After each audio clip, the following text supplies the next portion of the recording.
Hello, everybody, and welcome to the WCNC Live Impact Studio, which tonight we have turned into our own personal sports playground for the NFL Draft. We've got a WCNC Plus NFL Draft Special. I'm WCNC Charlotte Sports Director Nick Carboni, and we are live all night from 7 o'clock to 11 o'clock covering all things NFL Draft, specifically when it comes to your Carolina Panthers.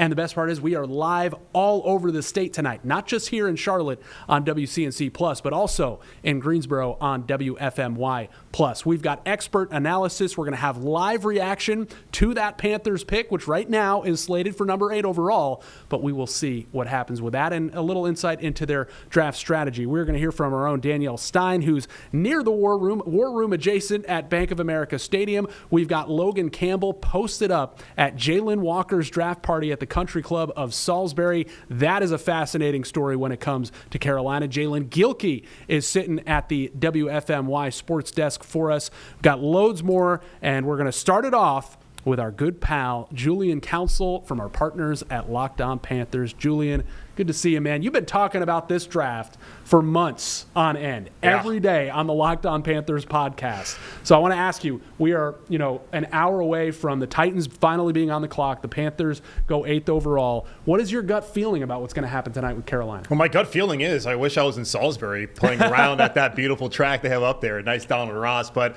my gut feeling now, Nick, is that they're going to go defensive tackle. And if you would have talked to me on Wednesday morning, I would have felt like edge rusher was absolutely the pick. But after looking at some recent mock drafts, most notably Matt Miller from ESPN saying that they're going to take Walter Nolan, the defensive tackle from Ole Miss, and then also seeing Daniel Jeremiah for the second time on his mock saying they were going to take Mason Graham, the defensive tackle out of Michigan, I'm thinking, okay, maybe they go D-tackle. And if it falls to where it's Mason Graham and it's Jalen Walker, who's been the popular pick to come to Carolina, my guess is they're going to have Mason Graham ahead of Jalen Walker as far as best player available goes. And Dan Morgan, the Panthers GM, talks about all the time, you want to be set up to go best player available, and they believe that's what they did after free agency. So I'm sitting here thinking that it's going to be a defensive tackle, even though for over a month and a half I thought it was going to be an edge. Now, Dan Morgan did address the interior of the defensive line. He signed Bobby Brown.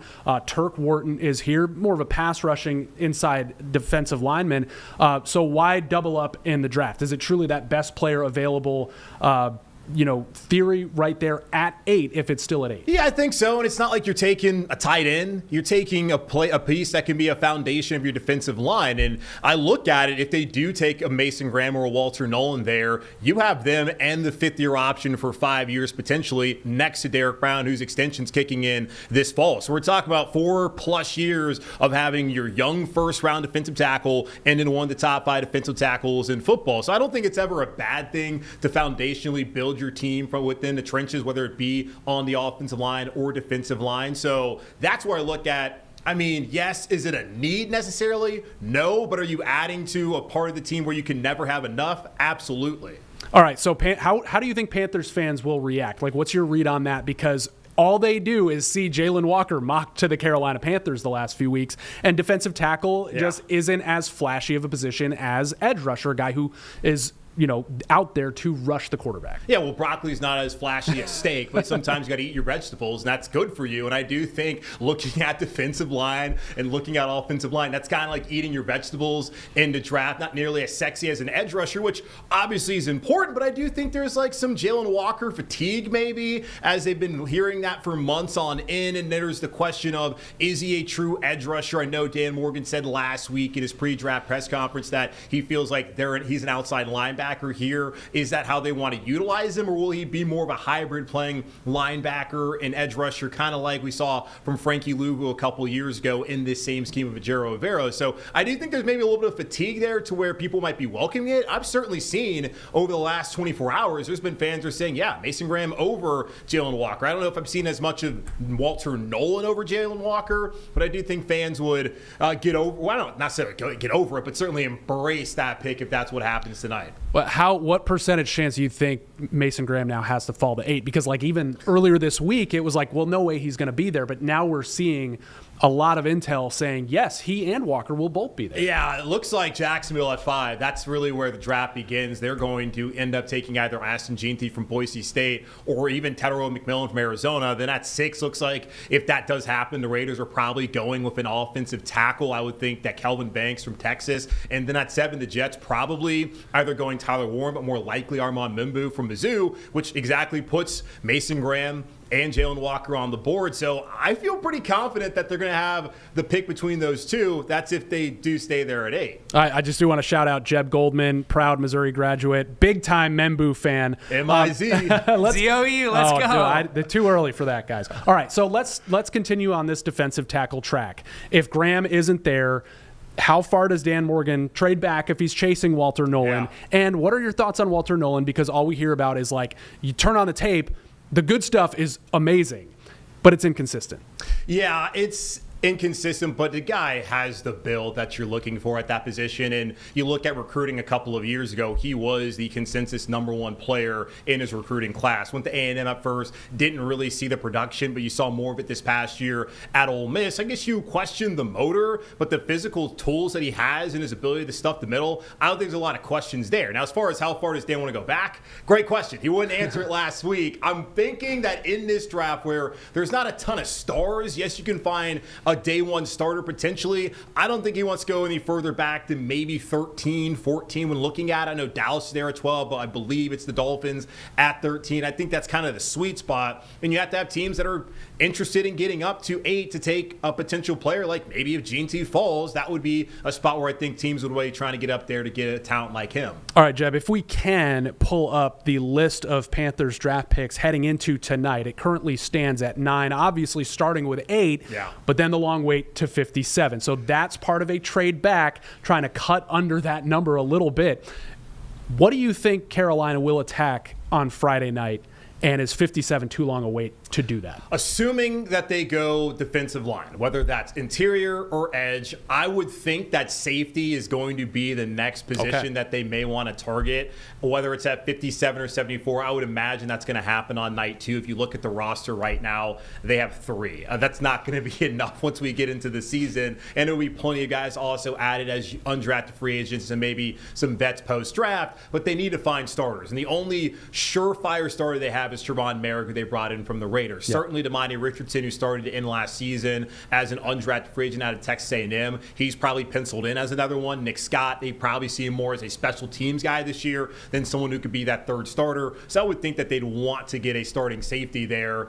And then kind of like your guess is as good as mine at this point in time. I could see them looking at a slot receiver to potentially replace Adam Thielen after the season if this is indeed his final season, not just in Carolina, but in the NFL. Maybe another outside corner to put behind J.C. Horn and Mike Jackson. I really think safety certainly and potentially wide receiver, maybe even offensive tackle. If they look at Taylor Moton, who's heading into the final year of his deal, and they decided to sit on that $31.3 million cap hit, maybe they find somebody they can redshirt for a year, much like a past regime did here in Carolina with Moton, and have that player be the starter in 2026 at right tackle.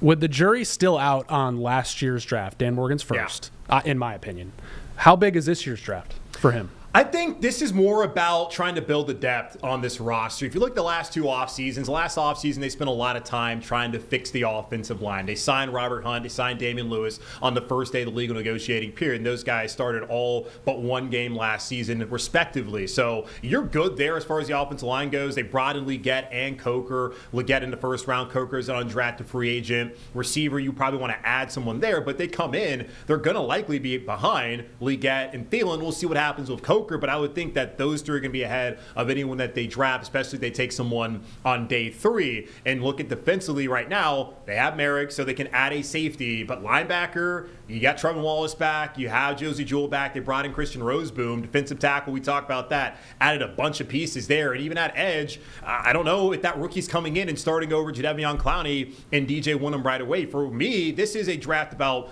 building depth and towards the future where you're hopefully going to get some future starters, but not guys you're expecting to go out there and play a ton of snaps through this fall. All right, let's wrap up with Julian here. Julian, I'm going to ask you to get in the mind of Dan Morgan. Yeah. And when he says, if we get stuck at number 8, we have been stuck on that comment for well over a week now.